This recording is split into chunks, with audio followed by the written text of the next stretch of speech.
Hi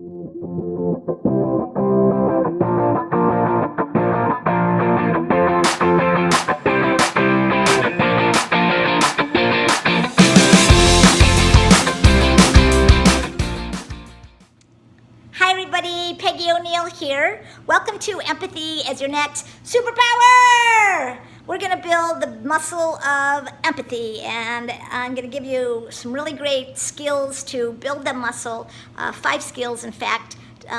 Today is the first of a 5 video series. Today is on understanding. The next skill you'll get is on listening and how to master the skill of listening. Of course, we've all been listening since we were born, but we can all get better at that skill.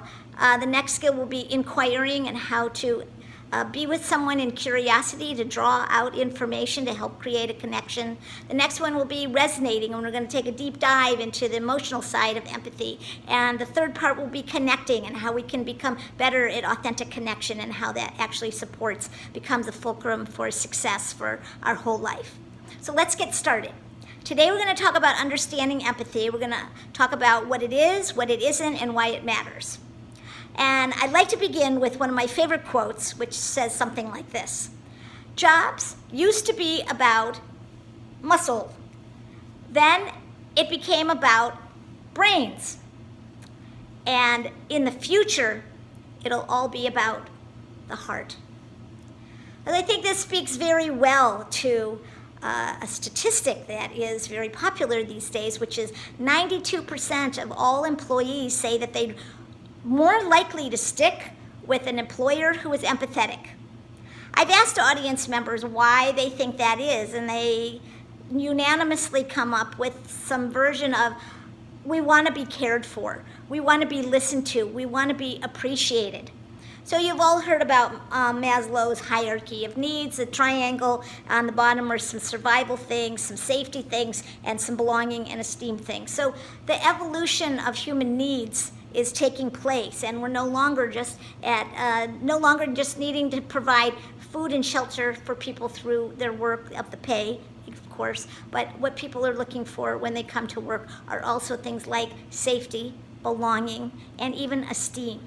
Self-actualization is probably good for a few of the people there too, which empathy can support. So let's go a little bit more in depth into what empathy is and what it's not. I like to define empathy as the ability to be with another who's having difficulty and letting them know that they're not alone. So you can think of the proverbial experience when the child runs home to mother and jumps on his knees and he's crying and he's scraped his knee, and the mother is there and she puts her arms around the child and she's like, oh honey, show me where it hurts. And she's like, oh, it must hurt. And she puts the Band-Aid on, and if you've ever witnessed something like this, which I have, I'm always amazed at how quickly the child just almost like magic, it just flips. And within a few moments, the child is smiling, he kisses his mom, it's like, thanks mom, and he or she is off running and playing with their friends again. So it's amazing what that just an empathetic moment can do for another human being. All of us know how to do it. We've done it with our pets, with our kids, with our parents, with our siblings, with our friends, with our beloveds. We all know how to do it. It's just a matter that some of us aren't really used to bringing that skill to work, and maybe some of us weren't taught it in school.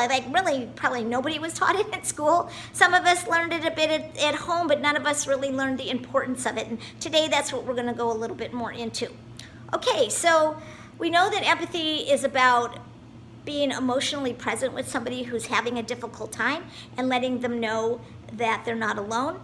We know that people are wanting this kind of support when they come to work. They're wanting to be listened to being appreciated, to having people be empathetic with their shortcomings.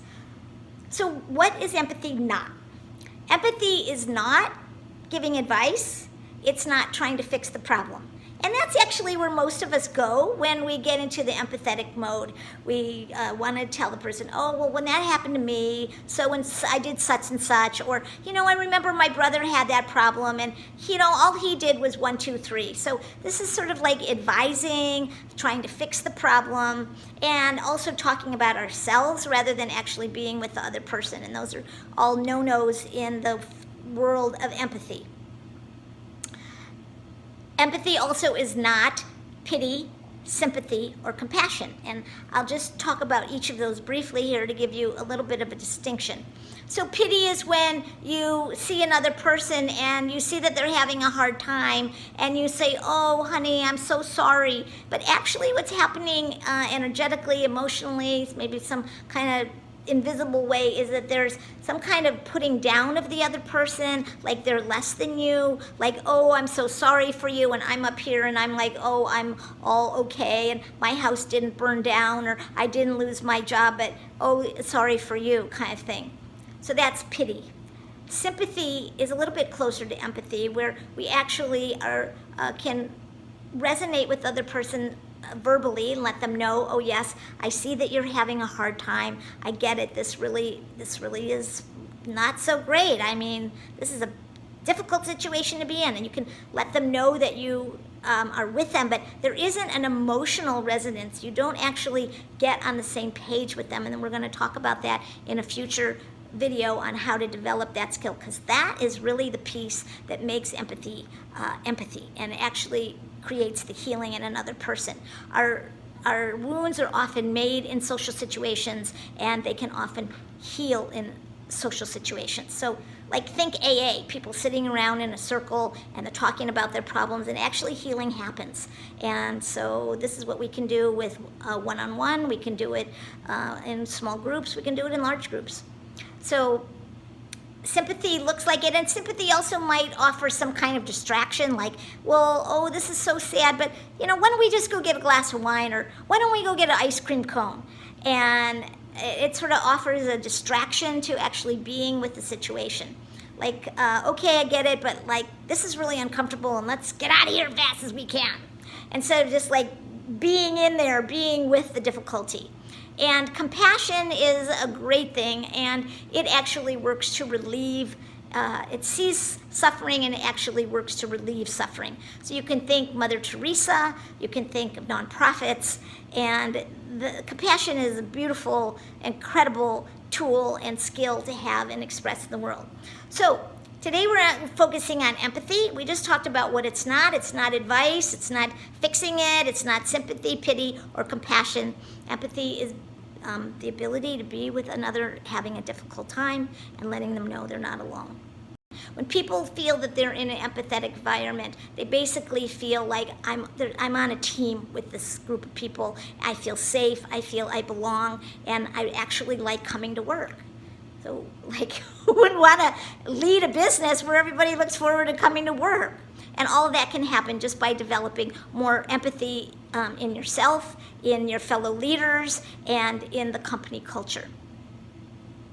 There is a great, the recent research shows that developing empathy more than any other skill was the strongest correlate to leadership performance. So lots of tests have been done, and a lot of things have been seen what really enhances the performance of their team, and empathy has been shown to be one of the top things. So let's get on board with building our empathy muscle. I'm going to give you some more tools in the next video. We're going to be talking about listening and how you can master that skill.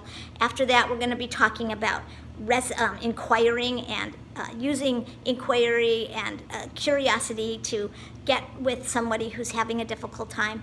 After that, resonating, and after that, connecting.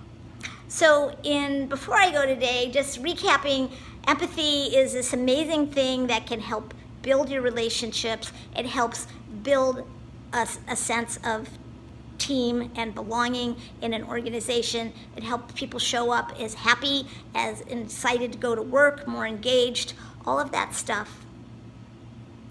And I'd like to end with a quote that says, before judging a man, take a walk a mile in his shoes. After that, who cares? You're a mile away and you've got his shoes. All right, everybody, stay tuned for episode 2 on Empathy is Your Next Superpower. So long for now.